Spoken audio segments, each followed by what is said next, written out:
Hi friends 10 நாளா videos எதுவும் போடவே இல்ல. ஏன்னா, ரிஷிகாவுக்கு ஃபீவர், நெக்ஸ்ட் குட்டி பாப்பாவுக்கு ஃபீவர், அடுத்து எனக்கும் ஃபீவர். இப்படி மாறி மாறி ஃபீவர் வீட்ல எல்லாருக்கும். இப்பதான் எங்க 3 பேருக்கும் சரியாச்சு. நமக்கு ஃபீவர் வந்தா தாங்க முடியல. பட் குழந்தைங்களுக்கு வந்தா ரொம்ப ரொம்ப கஷ்டம். ஃபீவர் சரியாகிடுச்சு. பட் நம்ம கையும் காலும் இப்போ சும்மாவே இருக்காது. இன்னைக்கு நம்ம வீட்ல ஆட்டுக்கால் பாயா தான் ரெடி பண்ண போறோம். ஆட்டுக்காலை நல்லா க்ளீன் பண்ணிட்டு குக்கர்ல 12 விசில் வச்சு எடுத்துக்கலாம். நான் குக்கர்ல வச்சுட்டு தான் பாப்பா கிட்ட உட்காந்துட்டு இருக்கேன். பாப்பா அழுதுட்டே இருந்தா சொல்லிட்டு. அதுக்கப்புறம் தேங்காய், முந்திரி பருப்பு, பாதாம் இதெல்லாம் ஊற வச்சு நல்லா கிரைண்ட் பண்ணிக்கலாம். கூடவே கசகசாவும் சேர்த்து. இதை வச்சு ஆட்டுக்காலை ஒரு பவுலில் சேர்த்து மாற்றிக்கலாம். கடாய் நல்லா சூடானதுக்கப்புறம் நல்லா பட்டை, லவங்கம், கிராம்பு இதெல்லாம் போட்டு தாளிச்சிட்டு, அதுக்கப்புறம் ஒரு வெங்காயம், 4 பச்சை மிளகாய் இடித்து வச்சு இதெல்லாம் சேர்த்து நல்லா வதக்கிட்டு, அதுக்கப்புறம் ஒரு தக்காளி சேர்த்துக்கோங்க.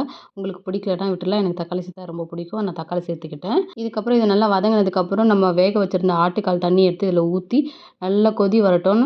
அதுக்கப்புறம் நம்ம அரைச்சி வச்சிருந்த தேங்காய் விழுதை இதில் சேர்த்துக்கலாம். சேர்த்துட்டு அதுக்கப்புறம் அது நல்லா கொதிச்சு நல்லா அந்த கிரேவி அதோட மிக்ஸ் ஆனதுக்கப்புறம் புதினா தலையை போட்டு தூவிடலாம். அவ்வளோதான் இதோட ப்ராசஸ். ரொம்ப ரொம்ப சிம்பிள். பட் ரொம்ப டேஸ்டியாக இருக்கும். ஃபீவர் வந்ததுக்கப்புறம் பாப்பா தரையில் படுக்கவே மாட்டேங்கிறா. ரொம்ப சினிங்கிட்டே இருக்கிறா. தூக்கி வச்சுட்டே இருந்தால் தான் அமைதியாக இருக்கா. இல்லாட்டி அழுதுகிட்டே இருக்கா. எனக்கும் உடம்பு சரியில்லாமல் போனதுனால பாப்பாவும் சரியாக தூக்கி வச்சுக்க முடியல. எனக்கும் டயர்டாக இருக்குது. எப்படா படுப்போம் அப்படின்ற மாதிரி தான் எனக்கு ஃபீல் ஆகுது. உங்களோட பாப்பாவுக்குலாம் ஃபீவர் வந்தால் எப்படி ஹேண்டில் பண்ணுறீங்கிறத எனக்கு மறக்காமல் கமெண்ட்டில் சொல்லுங்கள். அதுக்கப்புறம் இன்னொன்று சொல்ல மறந்துட்டேன். பாப்பாவுக்கு பேரும் வச்சாச்சு. பாப்பாவோட பேர் என்னன்னா துவிஷா. பேர் நல்லா இருந்தால் கமெண்ட் பண்ணுங்க. நம்ம நெக்ஸ்ட் வேற ஒரு வீடியோவில் மீட் பண்ணலாம். பாய்.